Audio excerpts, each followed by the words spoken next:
आपण माने समस्ते विषय अवगत थाई पारंती जे आज बिजु जनता दलर जन विधायक एवं तांकर मुखपात्र श्री गौतम बुद्ध दास फेसबुक रे गोटे पोस्टिंग करछंती। सेही पोस्टिंग रे से नुआपड़ार भारतीय जनता पार्टी प्रार्थी से जय ढोलकिया को नहीं जो अभद्र अशालीन सस्ता मंतव्य देइछंती ताहा तांको पार्टी एवं तांको हताशार परिचय सीधा सड़क देखौछि। दीर्घ दिन धरी जड़े अण ओडिया ऑफिसरंकर चामचागिरी करुथुबा एवं तांको पई मंच बांधुथिबा व्यक्ति माने निजर परिचय भूली जिबा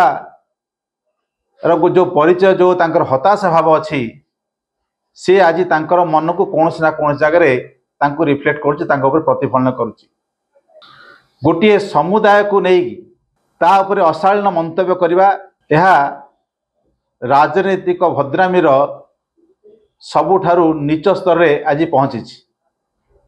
बिजु जनता दल सेठी जो भली भाव रे पराजयर सम्मुखीन होबाकू जाउछि से कथा से माने हृदयगम कर सारे। तांकर जो इलेक्शन मैनेजर्स माने सेठी अछंती से माने जानि सारे जे किभली भाव रे से माने जो पराजयर सम्मुखीन होबाकू जाउछंती तांकर प्रार्थी तांको प्रार्थी मिलिना नाही बोली गोटे अन्य जगारू नहीं अन्य जिल्लारू जनकू नहीं सेठी प्रार्थी कराइबा एवं सेठिकार जो प्रार्थी जी कि जहाँकर पिता सेठिकार जड़े सुनामधन्य राजनेता थिले, जहाँ प्रति विपुल जनसमर्थन थिला एवं चारि थर से सेठारु विधायक भाव में घोषित होते सेठिकार जनतांकर अनेक प्रिय पात्र होते से भली जड़े प्रार्थी विषय रे वर्तमान तांकर पार्टी तरफ एभली भाव में हताशार एवं अशालीन मंतव्य सब दिया जाउची एवं ता सहित देशर गृहमंत्री पुत्र जहाँकर कि ए राजनीति सहित किसी लेना देना नहीं, तांकर कौनसी संपर्क नहीं किंबा नुआपड़ार राजनीति सहित तांकर कौनसी संपृक्ति नहीं, तांको मध्य जबरदस्ती करिकी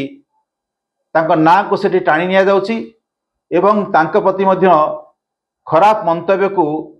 सेथिरे संपृक्त करा जाउची। आगामी दिन रे गौतम बुद्ध दास एवं तांको पार्टी तांको नेतृत्व देखिए जे किभली भाव रे जो भली से माने 1.5 वर्ष तले ओडिशार जनतांक द्वारा प्रत्याख्यात होइथिले एवं जो भली भाव रे आगामी दिन रे तांको पार्टीर मृत्यु असंभावी मृत्यु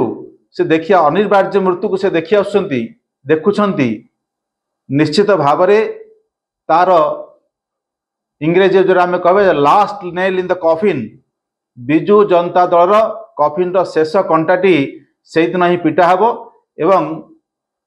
तांकर ए जो अभद्रचित मंतव्य अभद्र अशालीन मंतव्य एवं जो अहंकार रे 24 वर्षर जो अहंकार से अहंकार शेष अंत मध्य से दिन घटिबो। आशा करुचु जे राजनीति रे निश्चित भाव में गोटे शालीनता भद्रामी रक्षा करबा निहाती आवश्यक। बिजु जनता दल मध्य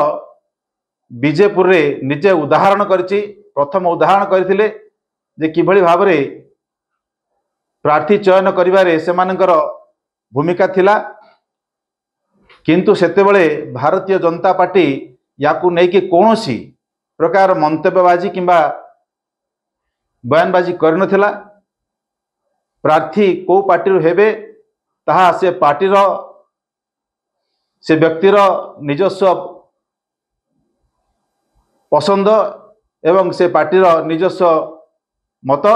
तेणु याकू नेकी मते लागुची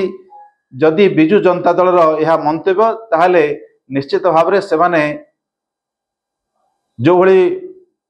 गोटे समुदाय को लेकिन मंतव्य देइछंती निश्चित भाव से क्षमा प्रार्थना करने दरकार। नचेत आगामी दिन रे नुआपड़ार जनता ତାଙ୍କୁ ପ୍ରକୃତରେ ତାଙ୍କର ରାସ୍ତା ଯାହା ଦେଖେଇଛନ୍ତି ତାକୁ ଭଲ ଭାବରେ ଏ ରାସ୍ତାକୁ ତାଙ୍କୁ ଉତାରି ଦେବେ। ଧନ୍ୟବାଦ।